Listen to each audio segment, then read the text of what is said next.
How to change your HP ePrint email address from HP Smart. Use your HP Smart account, formerly HP Connected, to change your printer's HP ePrint email address to a customized address for receiving print jobs from any device.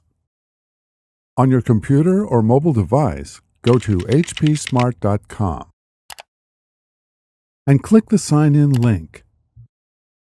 Enter the email address associated with your account and then select Next. Enter your password and then select Sign In. Find the printer you want to update and then select Change Settings. Otherwise, your printer settings display automatically. In the ePrint address section, enter a new email address for your printer and then select Submit. If the email address entered is not available, enter a different address and then select Submit. The address updates, and you can resume sending ePrint jobs to your printer from an email account or voice-activated device such as Google Home or Amazon Echo.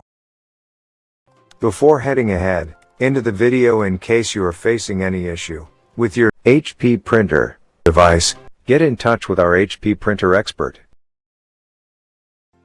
Thanks for watching, and don't forget to smash that like button and hit the subscribe button so that you don't miss any of our videos, and in the case face any problem, get in touch with the experts.